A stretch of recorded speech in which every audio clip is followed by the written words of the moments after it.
않습니다. 네. 그러면 살아있는 권력에 대해서는 어떻게 하실 겁니까? 사건이라는 것이 어떤 범죄를 전제로 하는 것이죠. 범죄가 있으면 범죄를 한 주체가 강자든 약자든 관계없이 공정하게 해야 되는 게 좀 민주주의의 기본이라고 생각합니다. 김건희 여사 수사하실 겁니까? 이미 수사가 되고 있고 지금 수사가 대단히 많이 진행되어 있죠. 그리고 네. 아까 말씀하신 것처럼 저는 직접 수사하는 사람은 아니니까요. 검찰이 공정하게 수사하고 공정하게 처분할 거라고 생각합니다.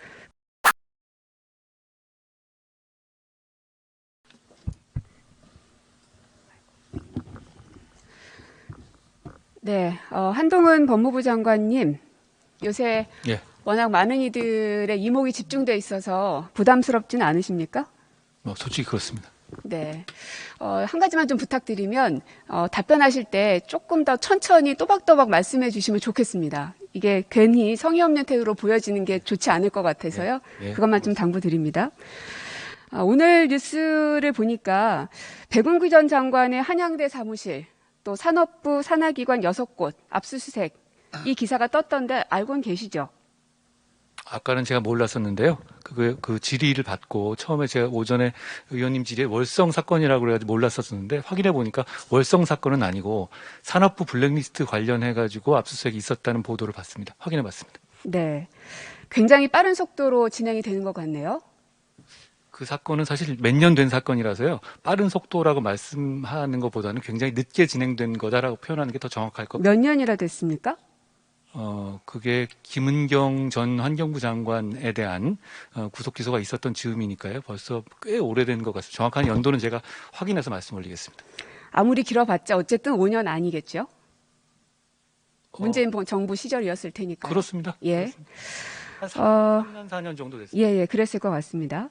근데 굉장히 빠른 속도로 진행되는 것에 대해서 이제 왜 이러는 것일까? 정치 검사, 정치적 수사 다시 진행되는 것 아닌가라는 시선들도 존재합니다. 하지만 죽은 권력에 대해서도 엄격하게 수사하겠다는 의지는 갖고 계시겠죠? 죽은 권력이요? 네. 저는 끝난 권력이니까요. 수사는 그게 당사자가 누군지 이름 가려도 똑같아야 한다고 생각합니다. 네. 누구든 똑같이 엄격하게 수사받아야 할 일에 대해서는 하시겠다.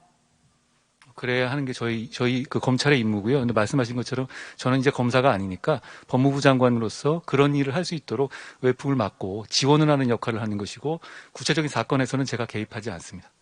네. 그러면 살아있는 권력에 대해서는 어떻게 하실 겁니까? 사건이라는 것이 어떤 범죄를 전제로 하는 것이죠. 범죄가 있으면 범죄를 한 주체가 강자든 약자든 관계없이 공정하게 해야 되는 게 좀 민주주의의 기본이라고 생각합니다. 하지만 하다 보면은 현역에 있기 때문에 어려움들이 좀 있지 않겠습니까? 원래 수사는 저는 많이 해보긴 했습니다만 할 때마다 매번 어렵더라고요. 그리고 그거는 그럼에도 불구하고 해야 되는 게 일인 것 같은데요. 지금 검사들이 그런 걸 좀 더 잘 알고 공정하게 정치적으로 중립을 지키면서 할 일을 했으면 좋겠다는 바람이 있습니다.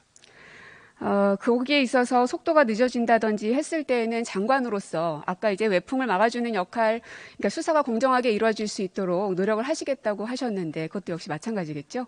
예, 근데 속도나 이런 부분에 대해서는요, 그건 어차피 구체적 사안에 대한 지휘이거든요. 뭐 물론입니다. 근데 이제 구체적 사안에 대해서 법무부 장관이 검찰을 지휘하는 것에 대해서 저희 대통령께서 공약으로 포기한다고 하셨고, 저도 그 뜻에 동참해서 구체적 사건에 관한 지휘권을 행사하지 않을 계획입니다. 그렇기 때문에 구체적 사안에 대해서 속도를 빨리 내라, 안 내라, 이것도 구체적 사건에 대한 지휘이기 때문에 그런 것에 제가 개입할 수는 없습니다. 다만 그런 제대로 된 정의와 그 책임감과 인권을 보장하는 수사를 하느냐 아니냐 이런 부분에 대해서는 인사라든가 조직으로서 평가하고 그런 정도의 어떤 그 간접적인 지원을 하는 방식이 저한테 지금 법무장관으로서 남은 그 길인 것 같습니다. 어쨌든 장관으로서 이게 어떤 사람에 대한 수사이든 공정하게 이름을 가리고, 그죠? 방금 막 그렇게 말씀하셨습니다. 이름을 가려서라도 그게 어떤 진영이건 혹은 현역이건 아니건 상관하지 않고 공정하게 수사하겠다. 그리고 장관으로서 그 외풍을 막는 역할까지도 충분히 다 해내겠다라는 그 소신을 밝힌 거라고 제가 이해하겠습니다. 형사사법의 이상향이고요. 그걸 향해서 가려고 지금까지 노력해 왔습니다. 네. 김건희 여사 수사하실 겁니까? 이미 수사가 되고 있고 지금 수사가 대단히 많이 진행되어 있죠. 그리고 네. 아까 말씀하신 것처럼 저는 직접 수사하는 사람은 아니니까요. 검찰이 공정하게 수사하고 공정하게 처분할 거라고 생각합니다. 그런데 아까 말씀하셨던 이 산업부 블랙리스트 관련해서는 한 3, 4년 됐다고 말씀하셨는데요. 도이치모터스 주가 조작 얼만큼 됐습니까? 어떤 면이 말씀하신 거예요? 몇 년도에부터 시작된 겁니까? 사건의 시작이. 사건 자체는 그 10년 넘은 사건. 아까 산업부 얘기 같은 경우는 이미 오랜 시간이 걸렸기 때문에 빠른 속도로 하는 것이 아니라 이미 오래전에 시작된 것이어서 그 속도에 맞춰서 하고 있다라는 이제 취지로 말씀 주셨잖아요. 예. 그런데 이제 제가 구체적 사안에 대해서 이렇게 말씀드린 건 적절하게 구체적 사안을 지우고 말씀을 좀 그러니까 해주십시오. 제가 이제 일반론이란 전제하에서 들어주시면 어떨까 싶습니다. 그럼 2013년의 사건과 몇 년입니까? 한 3, 4년 전의 사건과 지금 이제 그 산업부 블랙리스트 사건은 아마 범위를 좀 저는 지금 넓히는- 도이치모터스 주가 조작에 대해서 여쭙고 그러니까요. 있습니다. 두 개를 비교하는 건데요. 네. 그 범위를 이 테마를 넓혀가는 과정에서 새로운 수사를 하는 내용 같습니다. 그리고 이 도이치모터스 사건 같은 경우는 기존에 없었던 금감원에 없었던 사건을 정치권의 고발에서 시작된 사건으로 알고 있습니다. 그걸 가지고 1년 넘게 수사를 했고요. 거기에 따라 가지고 최종적인 처분만 남아 있는 단계다. 어쨌든 마무리라도 하려면 해당 사람에 대해서 소환 조사가 이루어져야 되는 게 상식적인 거 아닙니까? 수사의 방식은 여러 가지가 있고요. 그럼 어떤 방식이 있습니까? 그 부분에 대해서 어떤 방식이 있습니까? 수사의 방식은 여러 가지가 있습니다. 아니 지금 예를 들어 어떤 방식이 있느냐고 제가 여쭙습니다. 지금 말씀하신 건 특정 사안에 대해서 말씀하시는 거기 때문에 제가 그렇게 말씀드릴 수는 없는 거고요. 통상적으로는 말씀을 거기에 좀 대해서 해주시면- 소환 조사가 이루어져야 된다라는 게 일반 사람들의 이제 생각의 그 수순인데요. 장관님께서 생각하시는 조사의 방법은 뭐가 있는지 제가 여쭙는 겁니다. 예, 사건의 내용과 사건의 진행 상황에 따라서 판단하는 겁니다. 네. 무엇이든 그러면 이 김건희 여사에 대해서는 수사하지 않을 이유는 없다. 이미 수사가 진행 중에 있고 맞습니까? 위원님, 구체적 사안을 가지고 법무장관에게 수사를 해야 된다 말아야 된다 이렇게 물어보시면 아니 이미 수사를 하고 있다고 아까 말씀하셨잖아요. 이미 검찰이 수사를 하고 있는 상황이고 제가 그걸 지켜보고 있는 것이죠. 그리고 이걸 앞으로 어떻게 해야 된다고 하는 식의 질문을 하시면 거기에 대해서는 제가 법무장관으로서 그래서 제가 알고 있는 부적절하다고 것으로는 말씀드린 소환 거죠. 조사하는 방법밖에는 생각이 잘 나지 않는데 법에 대해서는 누구보다 전문가이시니 어떤 다른 방식의 조사가 있는지를 여쭙는 겁니다. 수사의 방식은 다양한 방법이 있고요. 그리고 결론을 내기 전 단계까지 많이 진행된 상황인 걸로 저는 알고 있는데요. 검찰이 적정한 법에 따라 그러면 맞는 장관님, 처리를 어쨌든 할 거라고 생각합니다. 현역에 있는 사람이든 누구든 간에 그 사람의 이름을 지우고 공정하게 수사가 진행되어야 한다는 소신에 대해서는 앞서서 이미 밝히셨고요. 너무 당연한 얘기입니다. 네. 그러면은 김건희 여사의 수사에 대해서도 역시 그렇게 진행되는 거라고 생각하고 있겠습니다. 법에 따라 해야 되는 겁니다. 네. PPT 하나 보여주시죠. 이미 너무나 기본적으로 잘 알고 계시는 일일 테지만 헌법 84조에 보면 대통령은 내란 또는 외환해제를 범한 경우를 제외하고는 재직 중 형사상의 소출을 받지 아니한다라고 되어 있죠. 헌법 규정입니다. 네. 그 형사상의 소출을 받지 아니하는 사람은 누굽니까? 저에게 법 이론을 말씀하시는 건가요? 아니 저거에 해석을 묻는 겁니다. 대통령 본인입니다. 현직 대통령만 대통령 본인입니다. 대통령에만 해당이 됩니까? 당연한 말씀. 범위가 어디까지입니까? 당연히 대통령에만 해당되는 겁니다. 예, 그럼 대통령의 가족은 불소추에 해당되지 않는다는 말씀이시죠? 물어보시나 마나한 얘기입니다. 네. 그러면 지금 현재 그 범위에 대해서 사실은 조금 이견들이 좀 있는 것 같습니다. 저 헌법 해석에 대해서요? 대통령의 저 범위를 어디까지 할 것인가. 그러면 이제 영부인이라고 요새는 이제 안 부르죠. 여사님이라고 많이 부르는데 거기까지도 저 법의 현재 해석의 여지가 수사를 있어 할 수 보이진 있을 않습니다. 것인가. 할 수 있다는 말씀이시잖아요. 저 헌법에서 말하는 불소추 특권은 대통령 본인을 말하는 게 전 명확해 보입니다. 네. 검사는 수사로 말한다라는 말씀하셨죠. 제가 그런 말을 한 적은 없습니다. 기사에는 그렇게 많이 소개가 되어 있어서요. 그러면 그렇게 생각하지 않으십니까? 근데 검사 꼭 말을 해야 되는 건 아니니까요. 근데 그 수사로 말한다 이거는 제 말은 아닌데요. 제가 쓰는 말은 아닌데. 그러면 이 말에 동의하십니까? 글쎄요, 검사는 그냥 법에 따라 할 일을 하면 되는 거지. 그렇게까지 레토릭을 만들 문제는 아닌 것 같습니다. 아주 간단한 질문이었음에도 불구하고 답을 잘 못하시네요. 당연한 이야기라고 생각해서 제가 여쭙었던 건데 검언유착 사건 당시 결국에는 이제 몇 년이 걸치면서 무혐의 처분을 받으셨어요. 저는 권한유착 사건이었다고 생각합니다. 거기에 대해서 그 당시에 심경이 어떠셨습니까? 짧게 얘기해 주시죠. 심경이요? 글쎄, 네. 뭐 그럼 그 당시 장관님께서 하신 말씀을 제가 읽어드릴게요. 조금만. 권력의 집착과 스토킹에도 불구하고 등등등 해서 말씀을 하셨더군요. 그렇게 생각합니다. 지금도. 지금도 그렇게 생각하신다고요? 왜죠? 그건 평가인데요. 저는 그렇게 생각하고 국민들 중에서 제 뜻에 동의하시는 분도 있으실 거고 그렇지 않은 분들도 있으실 거라고 생각합니다. 많이 힘드셨었나 보네요. 글쎄요. 뭐 잘 지나갔습니다. 네. 힘들진 않으셨나요? 그거는 개인 문제라서요. 예.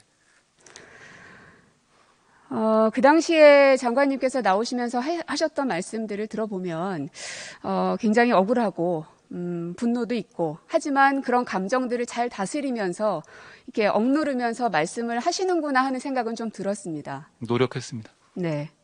유우성 씨는 어땠을까요? 유호성 씨요? 유우성 서울시 공무원. 그분도 그분도 하는 과정에서 그 잘못된 증거가 제출됐었고 그 과정에서 그분도 여러 가지 재판 과정에서 그 부분에 대해서 피해를 입으신 거라고 생각합니다. 아니 피해를 입고 말고를 물은 게 아니라 어땠을 것 같냐는 걸 여쭙는데요. 좀 개인 감상을 계속 물어보시면 제가 뭐 개인 감상에까지 말씀드릴 일은 아닐 것 같아요. 장관님은 사람이지 않습니까? 본인의 사건에 대해서 심경이 어땠는지를 물었는데 거기에도 답을 못 하시고 그리고 장관이라고 하면은요 지금은 검사가 아니십니다. 예. 장관으로서는 부처에 있는 여러 공무원들과 그리고 국민들의 마음까지도 읽어내야 되는 게 당연한 일 아닌가요? 제가 부족한 거 많은데요. 근데 제 사건에서 제가 어떻게 겪었고 제 가족이 어떻게 힘들었는지까지 얘기를 하는 거는 저는 그렇게 말하고 싶지는 않습니다. 저는 지금 유우성 씨에 대해서 물었습니다. 그 사건은 제가 잘 모르는 사건이고 모르는 사건이시라고요? 예, 그 사건 자체를 서울시 공무원으로서 간첩으로 누명을 받아서 예. 오랫동안 힘들었고 예. 가족들의 삶까지 다 피폐해졌던 사실은 제가- 온 국민이 다 압니다. 그 사건에 대해서 제가 모르는 사건이라는 말씀드린 것은 네. 제가 직접 했거나 제가 당했거나 할 정도로 사안에 대해서 팩트에 대해서 확실히 안다는 뜻이 아니라고 말씀을 드린 거고요. 장관님. 예. 장관님이 지금까지 법과 함께 살아오신 분이라 굉장히 객관적이고 드라이하실 거라고는 예상은 했지만 그래도 이제는 한 부처의 장관으로서는 국민들의 마음을 읽어야 될 의무도 있는 거 아닙니까? 어떻게 이렇게 공감력이 없습니까? 어려운 질문 제가 드렸습니까? 앞으로 많이 노력하겠습니다. 이게 노력한다고 되는 게 아니라 본인의 과연 사람에 대한 마음이 어떠신가가 굉장히 좀 의문스럽네요. 많이 노력하겠습니다. 그 당시 이 유우성 씨의 간첩 조작 사건에 대해서 수사했던 사람이 누굽니까? 이것도 온 국민이 다 압니다. 말씀해 주시면 누굽니까? 말씀해 주십시오. 모르십니까? 어떤 수사를 말씀하시는 건가요? 제가 방금 말씀드렸잖아요. 유우성 씨와 관련된 사건이 뭐 여러 개입니다. 그냥 말씀해 주시면 제가 답하겠습니다. 이시원 검사였었죠? 예. 그 징계를 받았어요. 이제서야 생각난다든지 말씀하시지 마시고요. 억울한 누명을 씌웠든 혹은 밝혀내지 못한 잘못이 있든 해당 검사의 검사로서의 능력은 어떻게 평가하십니까? 제가 어떤 특정 인물에 대해서 여기서 평가하는 건 적절하지 않습니다. 그리고 이제 거기에 대해서 징계를 받았고 그 팩트를 제가 알고 있습니다. 징계를 받았다는 것은 뭔가 문제가 있음을 인정한 것이라고 봐야 되겠죠? 검사가 증거가 잘못됐다는 것을 이유가 무엇인지는 밝히지 길게 못했다는 설명하지 거는- 않겠습니다. 징계를 밝히지 받았다는 못했다는 것은 거는- 문제가 있다는 거 아닙니까? 증거가 문제 있다는 걸 밝히지 못했다는 것은 책임져야 될 부분이라고 생각합니다. 아까 제가 처음에 말씀드렸죠. 검사는 수사로 말한다. 수사를 제대로 하지 못해서 한 사람을 억울한 누명을 씌웠던 그 사건에 대해서 검사로서 아무런 책임이 없다고 말씀하실 수 있나요? 아니 제가 지금 거기에 대해서 제가 굳이 그걸 평가해야 될 입장이 있지 않다는 그러면 말씀을 그 드립니다. 당시에 징계를 받을 정도의 평가를 받았던 해당 검사 이시원 검사가 승진하는 것은 정의롭다고 생각하시나요? 그분은 지금 나가서 정무직으로 가 있는 것으로 알고 있습니다. 예, 알고 있습니다. 승진하는 승진하는 게 것은 정의롭다라고 생각하시냐라고 물었습니다. 거기에 대한 판단은 말씀하신 것처럼 제가 말씀드렸습니다. 그게 장관님은 분명히 앞으로 수많은 과오였고 인사를 하셔야 될 분입니다. 그런데 거기에 대해서 판단을 못 하겠다라고 하시는 것은 그 이슈원 그분에 대해서 제가 인사할 일은 없을 것 같은데요. 그분은 이미 그러한 나간 지 비슷한 오래되셨고. 종류의 일들이 앞으로 많아지겠죠. 같은 사안은 당연히 아닐 테지만요. 그 시스템에 따라서 잘못된 부분은 명확하게 짚고 넘어갈 겁니다. 저는 이게 검찰이 효율적으로 범죄자를 잡아야 된다고 생각하지만 그 과정에서 인권 보호라든가 절차를 반드시 징계를 지켜야 한다고 받았던 생각합니다. 검사들이 계속 승승장구 승진하는 것에 대해서 그럴 수도 있다라고 생각하시나요? 사실 뭐 그게 저는 검찰 수사 과정에서 독직 폭행까지 당한 사람입니다. 제가 그걸 묻진 않았습니다. 그리고 그 독직 징계를 폭행한 받았던 사람을 검사가 제 질문 승진시켰죠, 들으십시오. 전 정권에서. 징계를 받았던 검사가 승진하는 것에 대해서 혹은 거기에 대한 어떤 책임을 지지 않는 것에 대해서 정의롭다고 생각하냐고 물었습니다. 저에 대해서 독직 폭행한 검사가 승진했습니다. 저는 그런 일을 하지 않을 겁니다. 그러면 이시영 검사 역시 마찬가지. 그렇게 이렇게 이어서 말씀하시면은 제가 답할 내용이 없습니다. 이어서 말씀하셨잖아요. 본인의 말은 다 맞고 남의 말은 다 틀립니까? 아까 제가 국민들의 감정을 공감하지 못하고 읽어내지 못하는 것에 대해서 제가 지적을 했는데요. 지금도 마찬가지입니다. 잘 노력해서 그 부분은 제가 점점 더 좀 보완하겠습니다.